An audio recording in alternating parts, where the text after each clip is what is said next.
3. 황금 세 장에 갇힌 인생. 예수님을 따라다니다가 마침내 그분의 이름으로 교회를 세운 12사람은 예측 불가능하고 묘한 집단이었다. 내가 보기에는 그중 예수님이 염두에 두고 계셨던 운동을 주도할 만한 인물은 한 명도 없는 것 같다. 가룟 유다가 예외적일 수 있는데 그에게는 실용주의적 정신이 있었음을 인정하지 않을 수 없기 때문이다. 아니 나라면 그들 중 단 한 명도 선택하지 않았을 것이다. 그러나 예수님은 그들을 택하셨고 그분의 선택은 유다를 제외하고는 탓할 여지가 전혀 없다. 사실 당시에 예수님의 운동에 열렬히 합류하고 싶어 했던 다른 이들도 있었다. 나도 자기 주장이 좀 강한 편이라 그런지 그런 자원자들에게 큰 호감을 느끼며 나라면 그들을 제자에 포함시키고 싶었을 것이다. 그런데 예수님은 그렇게 하지 않고 그들을 말리셨다. 왜 그러셨는지 알고 싶다. 그들의 주도적인 접근에 대한 그분의 반응은 언뜻 보기에는 가혹해 보인다. 예수님이 그들을 거절하신 이유는 그들에 대해 무언가 의혹을 품었기 때문인 것으로 암시되어 있으나 이에 대해 복음서 기자들이 충분히 밝히고 있지는 않다. 예수님은 비상한 통찰력으로 그들의 내면 세계를 들여다보시고 위험 신호를 발견하셨던 걸까? 나 나름대로 예수님의 마음을 읽어보자면 그분이 그들 가운데 쫓겨다니는 경향을 감지하시지 않았을까 싶다. 이는 최선의 이유가 아닌 다른 이유로 스스로 무언가를 이루겠다고 나서는 사람들 속에서 볼 수 있는 특질이다. 이에 대한 실마리가 있다면 그들이 제자가 되기 위한 몇 가지 조건을 제시하고 있다는 사실이다. 그들은 언제 예수님을 따라 나서겠다거나 그런 관계를 통해 무엇을 얻기 원한다거나 하는 식이다. 만약 그들이 제자로 발탁되었다면 시간이 흐를수록 첫인상에 비해 그들 나름의 계획이 훨씬 더 많았음이 드러났을 것이다. 즉 우리는 그들이 자기만의 스케줄과 전략, 목표와 목적을 가진 인물들이었음을 발견했을 것이다. 그리고 예수님은 그처럼 쫓겨다니는 사람의 내면 세계에서는 강력하게 역사하지 않으실 것이다. 당시에도 그렇게 하신 적이 없고 지금도 마찬가지다. 쫓겨다니는 이들과 대조적인 사람은 부름받은 사람이다. 여기에는 약간 모호한 면이 있긴 하지만 당시 예수님과 함께 어울리기 시작한 특정 부류가 있었다. 그들은 그분의 말씀을 열심히 경청했고 그분의 행동을 유심히 관찰했으며 그분의 질문에 진지하게 대답했다. 그리고 어쩌면 가장 예기치 않았던 시기에 그분은 그들을 불러 친밀한 소그룹 공동체를 만드셨다. 그분은 그 소그룹에 엄청난 시간과 관심을 쏟아 부으셨다. 그 결과 그들은 변화되었다. 인간의 내면 세계를 탐구하려면 어딘가 출발점이 필요한데 나는 예수님이 시작하셨다고 추정되는 곳, 즉 부름받은 사람과 쫓겨다니는 사람의 구별에서 출발하기로 했다. 이제 쫓겨다닌다는 것에 대해 곰곰이 살펴보자. 이는 충분히 숙고할 만한 주제인데 우리 중 많은 이들이 사실 이 범주에 속하기 때문이다. 그리고 이는 결코 유쾌한 사실이 아니다. 그러면 쫓겨다니는 사람인지 여부를 어떻게 알아낼 수 있을까? 오늘날 그것을 감지하기는 비교적 쉽다. 스트레스의 징후로부터 시작해보라. 그러면 쫓겨다니는 사람들을 일부 발견할 수 있을 것이다. 물론 항상 알아챌 수 있는 것은 아니다. 하지만 여기서부터 시작하는 것이 무난하다. 최근 들어 우리 사회의 많은 사람이 지속적이고 파괴적인 스트레스에 시달리고 있다. 삶이 너무 바쁘게 돌아가는 나머지 심신을 회복할 수 있는 휴식을 거의 갖지 못하기 때문이다. 건강 산업을 보더라도 스트레스로 인한 비용은 천문학적인 규모다. 스트레스야말로 심장병, 암, 폐결핵, 상해, 간경화, 자살 등과 깊이 연계되어 있다. 나는 스트레스가 오늘날처럼 심각한 사회적 병폐가 되기까지의 과정을 지켜볼 수 있었던 세대에 속한다. 내가 어렸을 때에도 사람들은 열심히, 아주 열심히 일했다. 그러나 그들은 보통 언제 일을 그만할지, 언제 베란다에 앉아 스포츠 중계를 들을지, 언제 산책을 하고 친구를 방문할지, 언제 충분한 수면을 취할지 알고 있었다. 물론 저녁이면 피곤하기 마련이었다. 그러나 오늘날 우리 귀에 들리는 것처럼 만성적인 피로를 불평하지는 않았다. 얼마나 자주 피곤하다고 말하는지 생각해 본 적이 있는가? 나는 이따금 친구들에게 내가 얼마나 피곤한지 얘기하지 않으면 과연 내가 무언가 가치 있는 일을 하고 있는지 의심받을 것이라는 생각을 한다. 누군가에게 지금 당신의 기분이 너무 좋고 컨디션이 최상이며 지금보다 더 나은 적이 없었다고 한번 얘기해보라. 그러면 10중 8구는 당신이 자기를 놀리고 있다고, 그리고 당신이 성실하지 않다고 생각할 것이다. 어쩌다가 우리는 스트레스와 피로가 성공의 상징으로 여겨지는 시대에 살게 되었는가? 물론 유익한 스트레스도 있다. 스트레스로 인해 연기자, 운동선수, 회사 임원 등이 최고의 기량을 발휘할 수 있기 때문이다. 하지만 오늘날 관심의 초점이 되고 있는 것은 인간 역량을 향상시키보다 오히려 감소시키는 유의 스트레스다. 스트레스에 관해 아주 흥미로운 연구를 한 인물로 고 토머스 홈즈 박사가 있다. 그는 홈스 스트레스표로 알려진 사회 재적응 등급표를 고안한 것으로 유명하다. 홈스 스트레스표는 한 사람이 받는 스트레스가 어느 정도이며 육체적, 정신적 질병을 초래할 위험도가 어느 정도인지를 간단한 방법으로 측정해준다. 홈스 연구팀은 많은 연구 끝에 우리 모두에게 공통되는 다양한 사건에 하나하나 점수를 매겼다. 각 점수를 삶의 변화 단위라고 부른다. 1년 동안의 총점이 200점을 넘으면 심장병, 정서장애 및 건강인으로서의 기능 상실을 초래할 수 있다고 홈즈는 경고한다. 예를 들면 배우자의 사망은 가장 높은 점수인 100점, 해고당했을 때는 47점, 새로운 가족 구성원을 맡게 될 경우는 39점이 주어진다. 스트레스를 일으키는 사건들이 모두 부정적인 것은 아니다. 크리스마스나 휴가 같이 기쁘고 좋은 사건들도 스트레스를 유발한다. 내 경험으로 보아 200점이 훨씬 넘는 사람을 만나기란 그리 어렵지 않다. 예를 들면 어떤 목사가 내 사무실을 방문했는데 그의 총점은 324점이었다. 그는 혈압이 위험할 정도로 높았고 지속적인 위통을 앓고 있었으며 위궤양을 염려하고 밤에는 불면증으로 시달린다고 했다. 또 최근까지만 해도 30세 이전에 적어도 100만 달러를 벌겠다는 야심을 가졌던 젊은 실업가와 아침 식사를 한 적이 있다. 그는 자신이 현재 처한 여러 상황을 홈스 스트레스표에 맞추어 보고 총점이 412점을 넘자 경악을 금치 못했다. 종교계와 비즈니스계에 있는 이 두 사람의 공통점은 무엇일까? 이런 사람들이 바로 내가 쫓겨다니는 사람이라고 부르는 자들이다. 그렇게 쫓아다니면서 그들이 지불하는 대가는 엄청나다. 총점은 그 사실을 그저 숫자로 나타낸 것에 불과하다.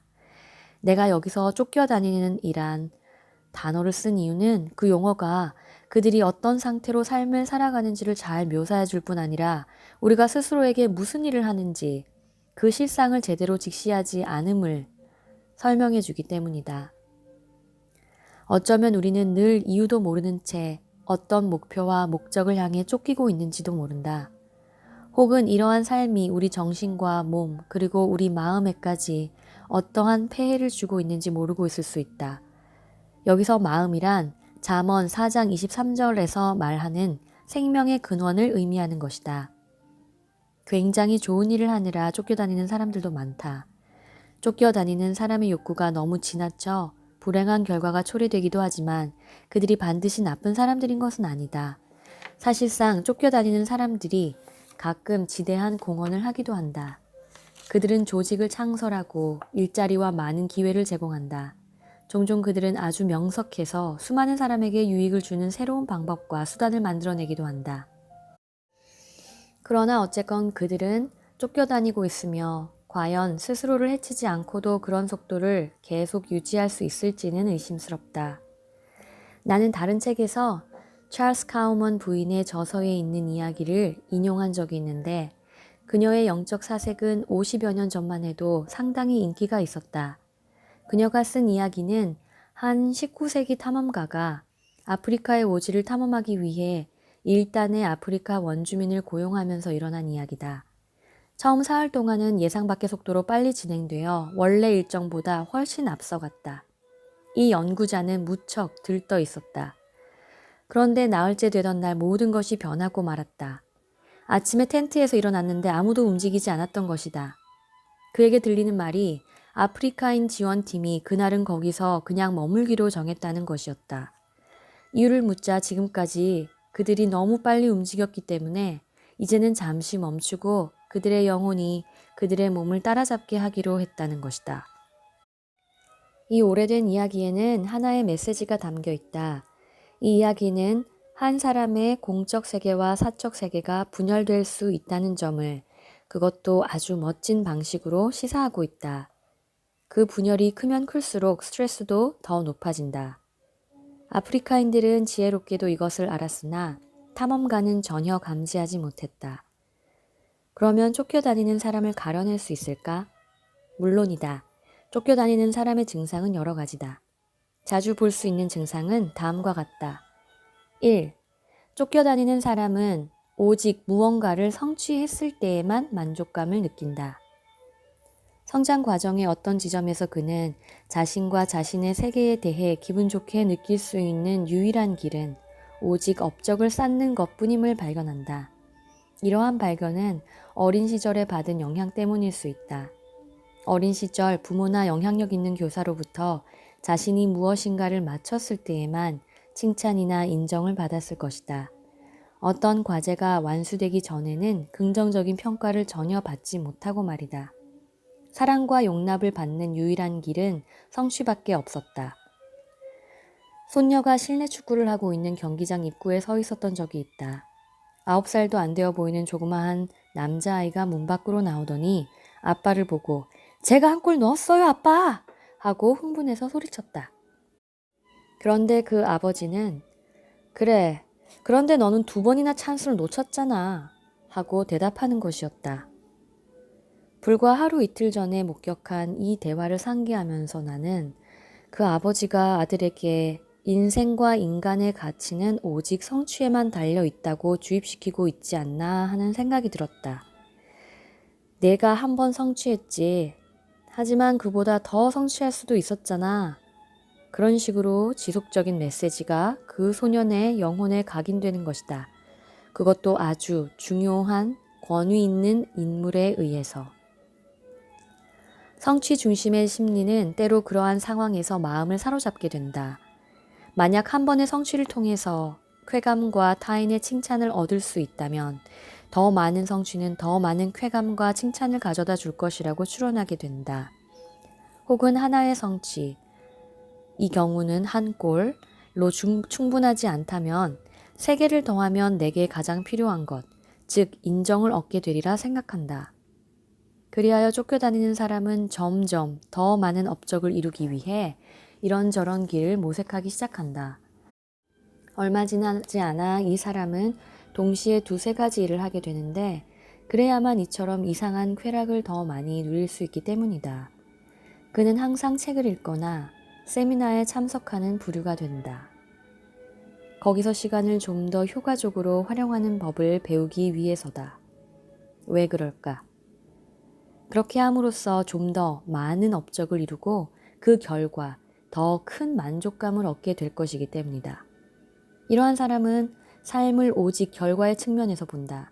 그렇기 때문에 결과에 이르는 과정에 대해서는 관심을 기울이지 않는다. 이러한 유의 사람은 뉴욕에서 로스앤젤레스까지 초고속으로 날아가기를 좋아할 것이다. 육로로 여행하면서 펜실베니아의 산, 아이오와와 네브라스카의 황금빛 밀밭, 장중한 로키 산맥과 유타와 네바다의 사막을 구경하는 것은 그에게 대단한 시간 낭비처럼 보이기 때문이다. 2시간의 비행 끝에 로스앤젤레스 공항에 도착해서 비행기가 출국까지 나오는데 4분만 연착하더라도 그는 몹시 기분이 나쁠 것이다. 이렇듯 성취지향적인 사람에게는 도착만이 전부일 뿐 여행 자체는 무의미하다. 2. 쫓겨다니는 사람은 성취를 표시하는 상징에 집착한다. 그는 권력이라는 개념을 늘 의식하고 그것을 소유하여 행사하기 위해 애쓴다. 이는 직함, 사무실의 크기와 위치, 직위, 특권 등과 같이 신분을 상징하는 것에 민감할 것임을 의미한다. 쫓겨다니는 상태에 있을 때는 자신의 평판에 상당한 관심을 갖게 된다. 자신이 하고 있는 일을 누가 알아줄지 궁금해한다. 어떻게 하면 자기 분야의 저명 인사와 연줄을 맺을까 고민한다. 이런 질문들이 쫓겨다니는 사람의 마음을 자주 사로잡는다. 3. 쫓겨다니는 사람은 보통 곱비 풀린 팽창욕에 사로잡혀 있다. 그런 사람은 더욱 성공하는, 그리고 확장 일로에 있는 일의 일부가 되기를 좋아한다. 그들은 가장 크고 좋은 기회를 잡기 위해 끊임없이 움직인다. 그들에게는 지금까지 이루어 놓은 성취를 음미할 시간적 여유조차 없다. 19세기 영국의 설교가 찰스 스펄전은 이렇게 말했다. 성공한 사람은 대중의 압박에 노출되고 따라서 육신의 수단과 방법을 동원하여 이미 얻은 것을 움켜쥐려는 유혹을 받게 된다. 그리하여 끊임없는 발전이라는 거부할 수 없는 요구에 자신을 완전히 내맡기게 된다. 이를 성취하는 분은 하나님이시며 그분은 내 도움이 없이도 계속 그렇게 하실 수 있고 그분이 나를 잘라버리기 원하신다면 언제라도 다른 수단을 써서 이를 이루실 수 있다는 사실을 염두에 두지 않는 한 성공은 내 머리와 의지까지 좌우하게 될 것이다. 당시 주변에는 세상에서 출세하려고 이런 불행한 원칙을 따르는 예가 흔히 있을 것이다. 그러나 영적인 활동에서도 이 원칙이 적용되는 경우를 볼 수 있다. 자신의 현재 상태나 종교적 성취에 대해 결코 만족할 줄 모르는 사람, 즉 영적인 면에서 쫓겨다니는 사람이 있기 때문이다. 물론 그런 사람은 주위 사람들에 대한 태도도 별반 다를 바가 없다. 그는 자기 동료나 아랫사람이 잘 되는 것을 기뻐하지 않는다.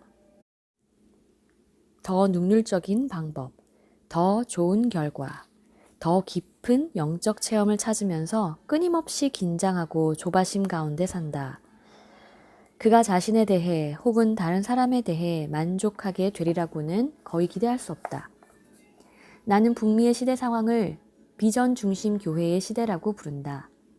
대부분의 목사는 그가 과연 비전이 있는지 여부에 따라 판단되곤 한다. 그 비전이란 보통 어떻게 하면 교회가 성장할 수 있는지에 대한 비전을 일컫는다.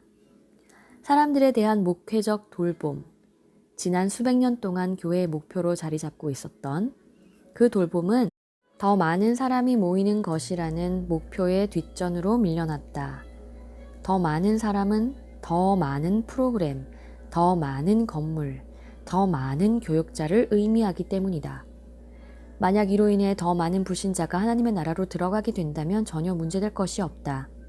하지만 이 비전 문제를 곰곰이 생각해보면 과연 얼마만큼의 비전이라야 무슨 수단을 써서라도 이를 확장시키고 싶어하는 쫓겨다니는 지도자의 욕구를 충족시킬 수 있을지 묻지 않을 수 없다. 이러한 내 고찰이 일부 사람의 귀에는 거슬릴 수도 있다. 그러나 내가 논점을 과장했다 하더라도 우리가 소위 축복이라고 부르는 것이 부르심이 아니라 자신의 욕구에 좌우되는 것이 아닌지 다시 한번 점검해야 할 것이다. 4. 쫓겨다니는 사람은 온전한 인격에는 별 관심이 없는 경향이 있다. 그들은 성공과 성취의 골몰에 있기 때문에 잠깐 멈추어서 내면의 인격이 외적인 활동과 보조를 맞추고 있는지 자문해 볼 시간조차 없다. 대개는 보조를 맞추지 못하고 간격이 점차 벌어지기 일쑤며 인격의 붕괴가 따르곤 한다. 이러한 사람은 갈수록 기만적으로 되어 남을 기만할 뿐 아니라 스스로를 기만하게 된다. 끊임없이 앞으로 치닫다 보니 스스로 자신의 동기를 속이고 가치관과 도덕의 영역에서도 현실과 적당히 타협하게 된다. 성공을 향한 지름길이 곧 삶의 방식이 된다. 목표가 너무나 중요하기 때문에 윤리적 타락도 감수하게 된다. 쫓겨다니는 사람은 무서울 정도로 실용주의적인 사람이 되어버린다. 5. 쫓겨다니는 사람은 대인관계 기술을 닦는 데에 신경 쓰지 않는다. 그들은 타인이 기쁘게 일할 수 있는 환경을 잘 만들지 못한다. 그들에게는 사람보다 프로그램, 과업, 업무가 더 중요하기 때문이다. 그들의 시선은 목적과 목표에 맞추어져 있기 때문에 목표를 달성하는 데 쓸모가 없다면 주위 사람들의 거의 신경을 쓰지 않는다. 별로 쓸모 없어 보이는 사람이 있다면 과업 완수에 방해되는 장애물이나 경쟁 상대로 여기기 일쑤다. 쫓겨다니는 사람이 지나간 자리에는 희생자의 행렬이 있기 마련이다. 한때 탁월한 지도자라고 칭송되던 자가 금방 불만과 적개심의 대상이 되는 경우가 있다. 그런 인물은 사람들의 건강과 성장에 대해서는 무관심하기 때문이다. 아울러 마음속에는 어떠한 협상도 불가능한 숨은 계획이 있음이 분명해지는데 그 계획은 다른 어떤 것보다 중요한 절대적인 위치에 군림하고 있다. 쫓겨다니는 사람 주위에서 일하던 동료나 부하 직원은 지치고 혹사당하여 환멸을 느낀 채 하나 둘 떠나버린다. 그 사람에 대해서 이런 식으로 평하면서 말이다. 그 사람과 함께 일하는 건 정말 죽을 노릇이지만 그는 일은 틀림없이 끝장내는 성격이긴 해. 바로 여기에 문제가 있다. 그는 어떤 일이든 해내고야 마는 성격이지만 그 과정에서 사람을 파괴할 수 있다는 것이다. 그리 보기 좋은 모습은 아니다. 그런데 한 가지 무시 못할 아이러니는 종교단체건 세속적인 단체건 큰 조직에서는 한결같이 이런 종류의 사람이 가장 핵심적인 자리를 차지하고 있다는 점이다. 그들은 비록 대인관계를 파괴하는 폭탄을 안고 있지만 업무상 없어서는 안 될 인물인 것이다. 언젠가 우리 교회에 교역자 한 분과 교회 로비에서 대화를 나누고 있는 중이었다. 그때 메릴린이라는 성도가 안문으로 들어왔는데 그녀는 정신적인 문제로 여러 가지 약을 복용하고 있었다. 그녀는 피곤한 상태에서는 사람들의 진을 빼는 경우가 많이 있다. 아주 천천히 말하는 데다가 바쁜 사람에게는 시시콜콜한 주제를 줄줄이 이야기하기 때문이었다. 나는 메릴린을 본 순간 안녕하세요 메릴린, 잘 지내세요? 하고 로비 건너편을 향해 인사하고는 재빨리 그 교역자와 대화를 계속했다. 내가 바쁘다는 것을 알아채고 방해하지 않기를 은근히 바라서였다. 그러나 일은 마음대로 되지 않았다. 어느새 메릴린이 우리 대화에 끼어들면서 다가오고 있었다. 그녀는 나를 올려다보고는 약 기운이 있어 느리고 단조로운 목소리로 맥 목사님, 안녕하세요 메릴린, 잘 지내세요? 라고 말로는 인사하지만 실은 어떻게 지내는지 알고 싶은 생각이 없으시겠죠. 목사님은 너무 바빠서 저 같은 사람에게 관심을 가질 수 없는 분이에요. 저는 그럴 만큼 중요한 인물이 아니니까요. 메릴린의 말이 옳았다. 아마 그와 똑같이 느꼈을 사람이 여럿 있었겠지만 그처럼 단도직입적으로 말할 용기가 없었을 뿐이리라. 메릴린은 약기운 덕분에 보통 속생각을 입 밖으로 내지 못하게 하는 사회적 체면을 잊어버리고 진실 그대로 얘기할 수 있었던 것이다. 나는 그녀에게 사과를 할 수밖에 없었고 쫓겨다니는 증세가 상당히 심하다는 점을 깊이 반성하게 되었다. 6. 쫓겨다니는 사람은 보통 경쟁심이 강하다. 그들은 모든 일을 승패를 가르는 게임으로 본다. 그리고 쫓겨다니는 사람은 당연히 자기가 꼭 이겨야 하고 다른 사람들의 눈에 멋있게 보여야 한다고 생각한다. 더 많이 쫓기는 사람일수록 더 큰 점수차로 이기려고 한다. 승리는 자신이 옳고 귀하고 중요한 인물임을 증명할 뿐더러 그렇게 인정받고 싶은 절실한 욕구를 충족시켜준다. 그래서 그는 경쟁하는 과정에서 상대방을 타도할, 심지어는 수치스럽게 만들 경쟁자나 적으로 여기기 십상이다. 소년 시절 이따금 보드게임을 함께 했던 사람이 생각난다. 그에게는 게임에서 이기는 것, 그것도 크게 이기는 것이 중요했다. 모노폴리 게임을 할 때면 나를 파산시키고 나서도 내게 돈을 빌려주고는 2번이나 더 지도록 게임을 계속하곤 했다.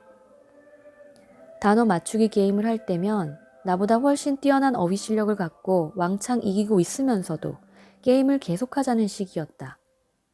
이것이 오늘까지 내가 보드게임만은 무슨 수를 써서라도 피하게 된 연유다. 과거에 반복해서 창피를 당했던 경험이 지금까지 메아리처럼 남아있는 것이다. 쫓겨다니는 사람은 남에게 이런 해를 끼친다. 그래서는 안 되는데도. 7. 쫓겨다니는 사람은 화산처럼 격렬한 분노를 품고 있다. 그래서 반대나 불충성을 감지할 경우 언제든지 폭발할 수 있다.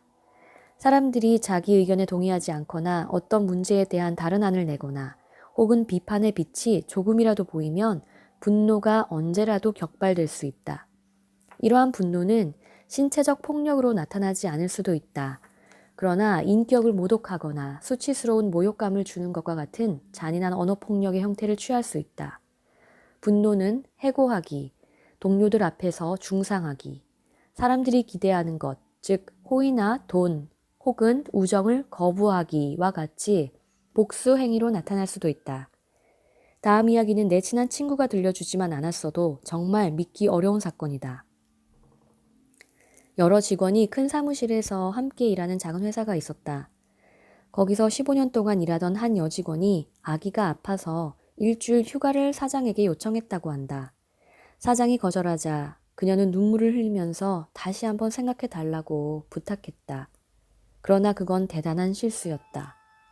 사장은 그녀의 눈물을 보더니 이렇게 고함쳤다. 책상을 정리하고 여기서 당장 나가요. 당신 같은 사람은 이제 필요가 없어요. 그녀가 나가버리자 사장은 공포에 질려 쳐다보고 있는 직원들에게 얼굴을 돌리더니 이렇게 말했다. 그럼 한 가지만 확실히 해둡시다. 이 회사에 돈을 벌어주는 것. 그것만이 당신들이 여기에 있는 이유의 전부요. 그러니 싫으면 지금 당장 나가시오. 안타까운 현실은 쫓겨다니는 사람 주위에 있는 많은 선량한 사람들이 심한 상처를 받으면서도 그 충격을 그대로 감수한다는 것이다. 사장 혹은 지도자가 일을 잘하는 유능한 인물이기 때문이라는 것이다.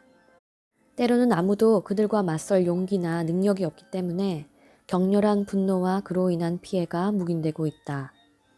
최근 주요한 기독교 단체의 이사 한 사람이 그 단체의 이사장과 부딪힌 사건을 얘기해 주었다.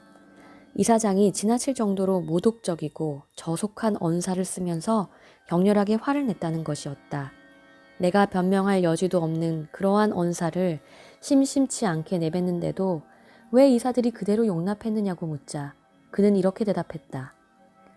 우리는 모두 하나님이 그를 공적 사역에 그렇게 크게 쓰시는 것을 보고 깊은 감명을 받았기 때문에 그에게 대항하기를 주저했던 것 같습니다. 이렇듯 호감이 전혀 가지 않는 쫓겨다니는 사람에 대해 무얼 더 말하겠는가? 8. 쫓겨다니는 사람은 대개 비정상적으로 바쁘고 노는 것을 싫어하고 영적인 예배를 피한다. 그들은 보통 너무 바빠서 부부, 가족, 친구와의 일상적인 관계, 그리고 그들 자신과의 관계마저 신경 쓸 겨를이 없다. 하나님과의 관계는 말할 것도 없고 말이다. 그런 사람은 만족할 만큼 성취했다고 생각하지 않기 때문에 1분이라도 놓치지 않고 더 많은 회의에 참석하고 더 많은 자료를 연구하고 더 많은 일을 벌이기 때문이다. 그들은 늘 바쁜 사람이라는 평판이야말로 성공의 상징이자 중요 인사임을 입증하는 증거라고 생각한다. 그래서 빈틈없이 짜인 스케줄로 사람들을 감동시키려 한다. 그들은 심한 자기 연민을 표출하기도 한다. 자신이 너무 많은 책임에 매여 있으며 조금이라도 자유로웠으면 좋겠다고 신음하면서 말이다. 그러나 막상 그들에게 빠져나갈 출구를 제안한다면 어떻게 될까? 사실 그들에게 일어날 수 있는 최악의 사태가 있다면 누군가가 출구를 마련해 주는 것이다. 갑자기 할 일이 줄어들면 그들은 어찌할 바를 모른다. 쫓겨다니는 이에게 바쁜 것이 습관화되어서 삶과 사고를 지배하는 방식이 되어버린 것이다. 그들은 바쁘다고 투정하면서 동정을 받기를 즐기면서도 변화되기를 원치 않는다. 그러나 그들에게 그 점을 지적한다면 버럭 화를 낼 것이다. 이것이 바로 쫓겨다니는 사람의 모습으로 이는 결코 매력적인 이미지가 아니다. 이러한 광경을 볼 때마다 마음이 괴로운 것은 우리가 살고 있는 세상의 상당 부분이 바로 이런 인물들에 의해 움직이고 있는 현실 때문이다. 우리는 그들에게 의존되어 있는 체제를 만들었다. 따라서 그러한 체제를 가진 사업체, 교회, 가정에서 성취와 축제 때문에 인간이 희생되는 것이다. 우리가 알고 있듯이 쫓겨다니는 유형의 목사들은 가장 크고 유명한 최고 조직의 대표가 되려는 욕구 때문에 수많은 교육자와 평신도 지도자를 혹사시키고 있다. 그리스도인임을 자처하는 사업가 중에는 교회에서는 신실한 장로로 평판이 높지만 회사에서는 인정 없는 이들이 있다. 그들은 이기고 모으고 유명해지는 데서 얻는 만족 때문에 직원의 마지막 남은 기력까지 쥐어짜고야 마는 인물이다. 내 모습에 대해 고통스럽게 직면해야 했던 것 하나는 나도 원래 쫓겨다니는 인물이라는 점이었다. 몇 가지 경험을 통해서 내게도 지금까지 열거한 특징이 대부분 있다는 사실을 알게 되었다. 쫓겨다니는 성향은 상당 기간 내게 위기의 순간들을 초래했다. 그럴 때마다 나는 내 속에 예수님께 순종하거나 하나님께 영광 돌리는 것과는 거리가 먼 이유로 어떤 업적을 이루려는 음흉한 욕망이 꿈틀거림을 느꼈고 그 문제와 씨름하지 않을 수 없었다. 내가 배워야 했던 교훈은 그런 성향은 날마다 깨끗이 성화되어야 한다는 것이었다. 아내를 비롯한 가까운 사람들에게 귀 기울여 내게 통제불능에 쫓기는 성향이 나타나는지 보아야 했다. 또한 정기적으로 자기 점검을 하면서 내가 세우는 계획, 발휘하는 리더십, 설정하는 목표 등이 쫓겨다니는 자보다는 부름받은 자의 모습을 반영하도록 애써야 했다. 하나님의 말씀에 귀 기울임으로써 나 중심의 계획이 아니라 하나님의 계획에 따라 움직이는 법을 배워야 했다. 삶이 언제든지 쫓김의 정신에 지배될 수 있음을 간과한다는 것은 참으로 위험하기 그지없는 일이다. 얼마 전에 한 사업가가 평신도인 내 친구의 전도를 받아 그리스도인이 되었다. 예수 그리스도를 따르기로 작정한 지 얼마 안 되어 그는 자기를 전도한 친구에게 긴 편지를 썼다. 그 편지에는 그가 쫓겨다니는 삶으로 인해 겪게 된 갈등이 담겨 있었다. 나는 쫓겨다니는 이의 모습을 생생하게 보여주는 그 편지의 일부를 공개할 수 있게 해달라고 청했다. 그는 이렇게 썼다. 수년 전 나는 인생의 큰 좌절을 맛보았다. 내게는 훌륭한 아내와 사랑스러운 새 아들이 있었지만 내가 하던 일은 내리막길을 걷고 있었다. 친구가 별로 없었고 큰 아들은 학교에서 낙제하는 문제를 일으키기 시작했으며 더군다나 내가 심한 우울증에 시달리고 있었기에 가정에는 엄청난 긴장과 불행이 몰려왔다. 그때쯤 해외로 파견되어 외국 회사에 근무할 기회가 왔다. 이 새로운 기회는 경제적으로나 경력상으로나 아주 좋은 기회였기 때문에 다른 모든 가치를 제쳐두고 나는 그것을 인생의 최우선 과제로 삼았다.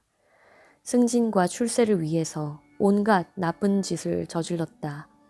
나는 가족에게 좋은 것을 선사한다는 이유로 그러한 잘못을 정당화했는데 결과적으로 나 자신과 가족을 속이고 나쁜 짓을 많이 한 것이다. 물론 아내는 그것을 용납할 수 없어서 아이들을 데리고 미국으로 가버렸다.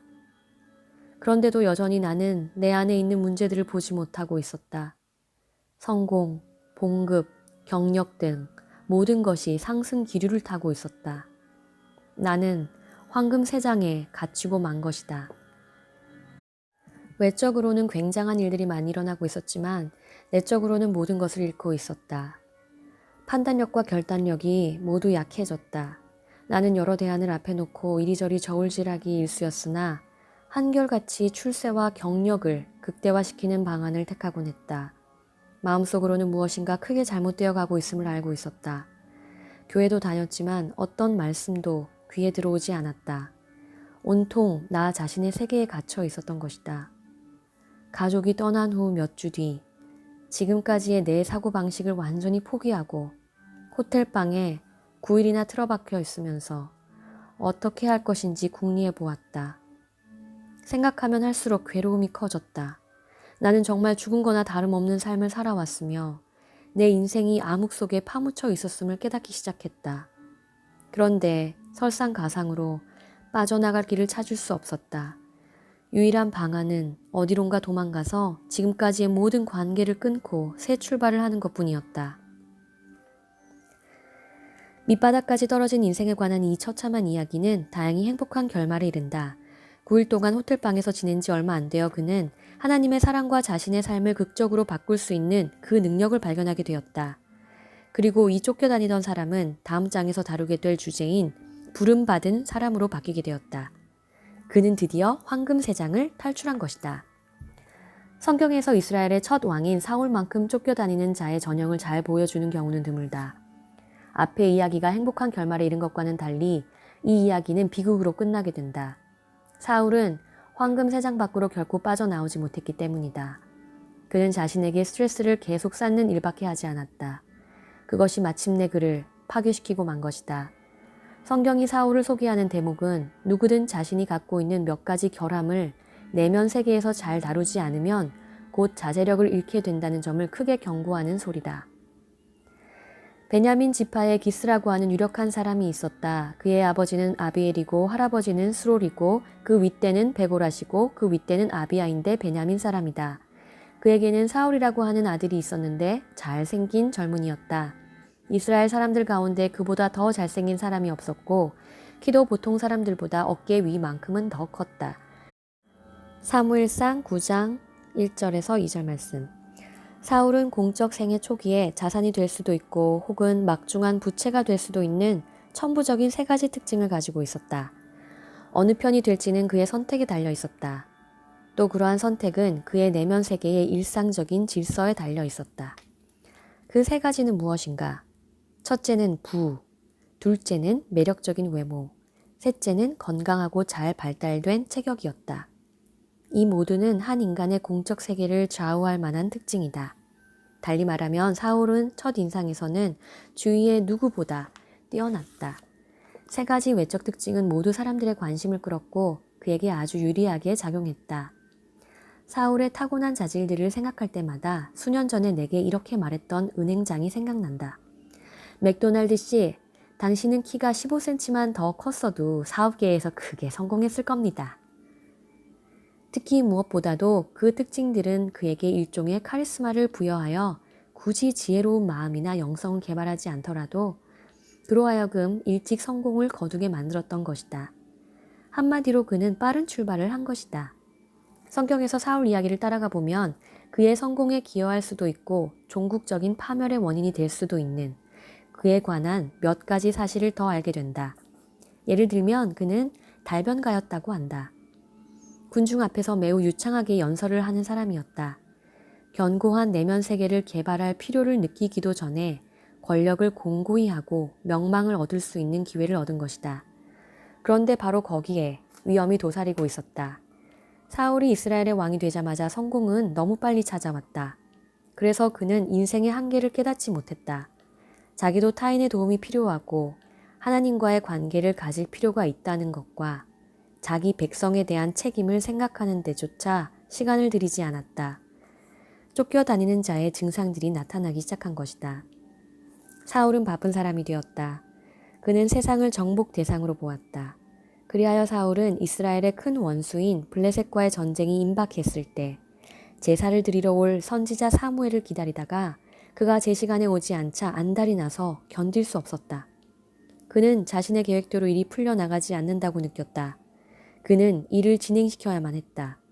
그가 택한 해결책은 희생 제사를 자신이 직접 드리는 것이었다. 그리고 그렇게 했다. 그 결과는 그는 하나님과의 언약을 크게 파기했다. 희생 제사를 드리는 것은 사무엘과 같은 선지자들의 직무이지 사울과 같은 왕이 해서는 안 되는 일이었다. 그러나 사울은 자기를 너무 중요한 인물로 여긴 나머지 그 사실을 잊어버린 것이다. 이제 사울은 내리막길로 접어들게 되었다. 그러나 이제는 임금님의 왕조가 더 이상 계속되지 못할 것입니다.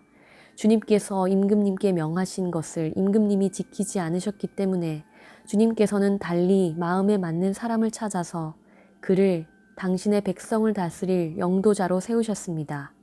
사무엘상 13장 14절.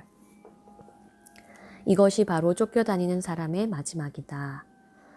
하나님이 자기에게 내리셨던 축복과 도움이 사라지자 사울은 쫓겨다니는 증세가 더욱 심해졌다.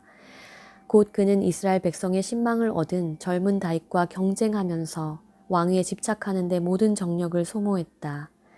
성경에는 사울의 분노가 폭발하는 장면이 여러 번 나오는데 그는 그로 인하여 난폭한 행동을 하고 나서는 곧 비통한 자기 연민에 빠지곤 했다.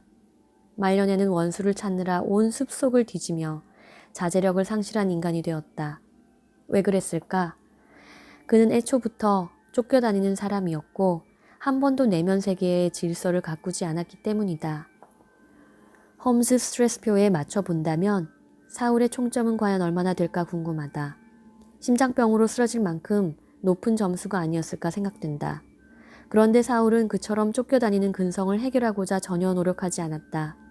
스트레스 검사표 같은 것에도 아랑곳하지 않았고 하나님이 그의 내면 세계 속에 들려주셨을 영적인 경책에도 귀 기울이지 않았던 것이다.